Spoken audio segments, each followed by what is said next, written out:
All right, y'all, we're gonna keep this show rolling. We only got 3 comedians left, man, and they are all amazing. I want you guys to show this next guy, you may have seen him on Fox Laugh, a lot of love. Give it up right now for Reese Leonard!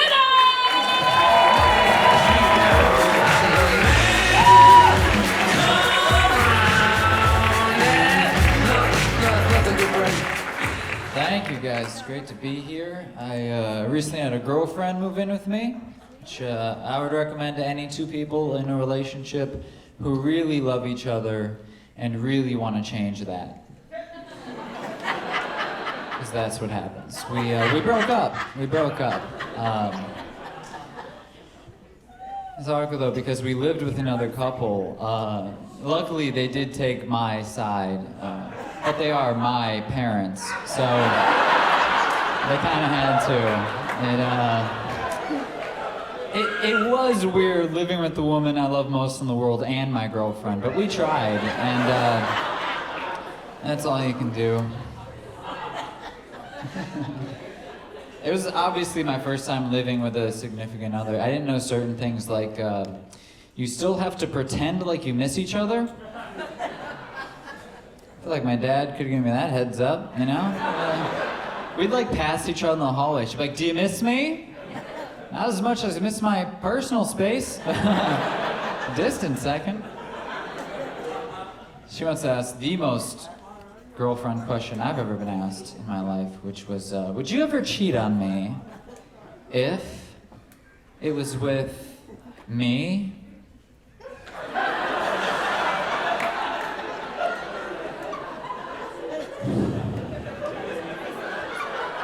Pass? Yeah. That's a tough question to answer because I've never done acid, and I didn't really get the movie Inception, so I don't think I'm the guy to crack this case here. I'm the worst boyfriend to ask those no-win questions, so I was like, I don't know, does your clone also ask stupid fucking questions? I can't believe it didn't work out either. Before we broke up and we were arguing and she threatened to move out, I had to beg her not to, because it would be really embarrassing if my girlfriend moved out of my parents' house before I did. She beat me to it. I was in that relationship for a long time. It's not like I really think I have game, but whatever game I thought I had just stopped evolving when I was like 18. That's when I met her. So I can't just do the same moves. I can't just go up to girl now and be like, so want to sit together at lunch? Or she's like, do you even go to this high school? I'm like, I'm just trying to get back in the game. All right, just, I'll see myself out. Don't call the dean. One thing I don't miss about my ex is she was a biter. Exactly. Which I found out the hard way. Not my thing. I didn't like that during the act of lovemaking, she would respond like a ravenous dog. She would just latch on, be like, you like that? Yeah, I've always wanted to have sex with Old Yeller. How did you know? Some people need a safe word. I needed a squirt bottle, but that was more humane. I have a hard time with dating. I'm very, like my ex was on the birth control shot. Talk about the one that got away, all right? That's my biggest fear in the world is unplanned pregnancy. On a first date, I don't even want to waste time. She gets to the restaurant, I'm like, so you on birth control or should we call it a night? You know, we had a good run. She's usually, that's a little forward, can't really get a drink first? I'm like, this is a Chipotle, they don't even have waiters. Which brings me to my next point. I can't afford kids. I also work at this Chipotle, so if you're not gonna buy anything, the break's almost over, you know?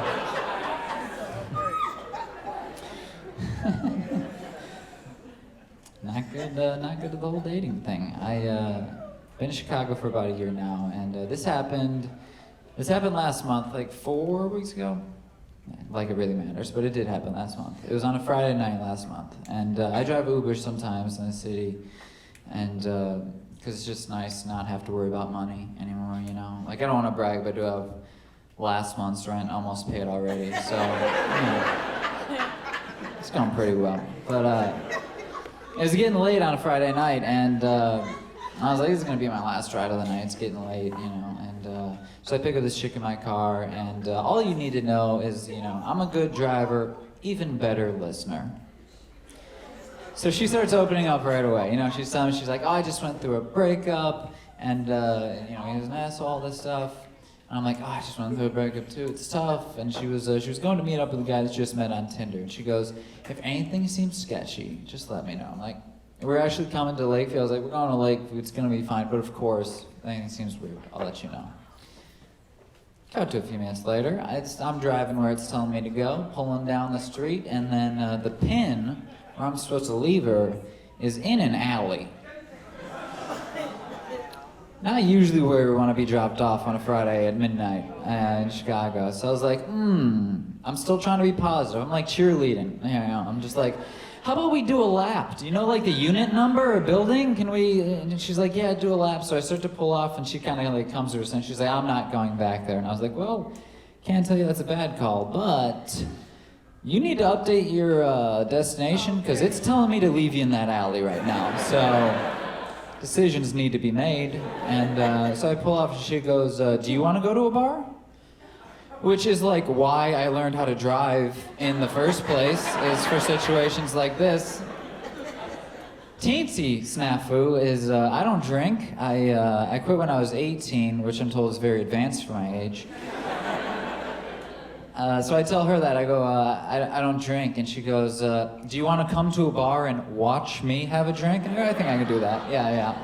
I'm up to that challenge, but by this time I realize she's already had a couple, 3-4 soda pops. So just so everything's above board, I go, nothing can happen between us tonight because you've been drinking, I don't drink, so, morally, ethically, also feel like it could lead to a poor Uber review.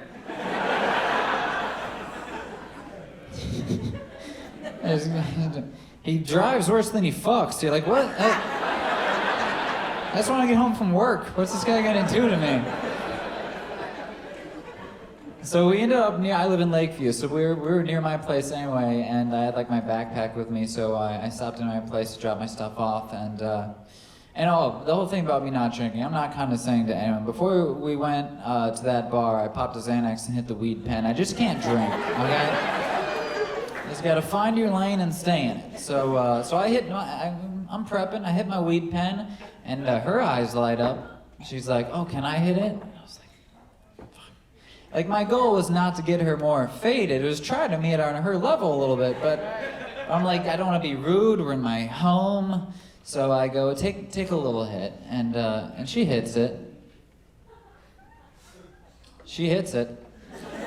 And she takes a big old rip, and says the last thing you want to hear when someone just takes a giant rip of a weed pen. On her exhale, she goes, I haven't smoked in a long time.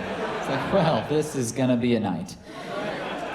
So we go to the bar, and it's going all right. I'm a little high, getting my bearings, and we're hanging out. And then I need to go to the bathroom, and it's just this weird bar, and the bathroom was like upstairs, and I'm like stoned on this journey to the bathroom, and then it's just it's Chicago, everything's tiny. There's just a urinal and a stall, and there was a guy standing at the urinal, which was kind of perfect because I don't know if you've ever been too high to pee standing up, but I was like, I just need a safe box to sit in for like a minute, just to reset. And then when I was in the stall, I think I blew my nose, which got the attention of the guy standing at the urinal. He goes, hey man, you doing some dragon tails in there? 50 cents to anyone knows what the hell that even means, but even with my stoned brain, I'm like, well, I know he's got to be talking about drugs. So I go, no, man, I'm not doing any drugs in here. Which made him definitely think I was doing drugs in here. And he goes, it's cool, dude. We're just two guys doing drugs on a Friday night. And he reaches over the stall and extends just his pinky. I'm just stoned, sitting on the toilet, and I just start reaching up with my pinky. Like the ceiling of the Sistine Chapel, just... But I think what to do once I actually got there, so we just held pinkies for like way too long. And then I just hid in the stall until I was very sure that he was gone. So like 15 minutes later, I saunter back to my date, clearly distraught. She's like, what happened? I'm like, I think I just got dragon-tailed in the bathroom. That's my time, guys and Reese. Thank you so much. Enjoy the rest of the show.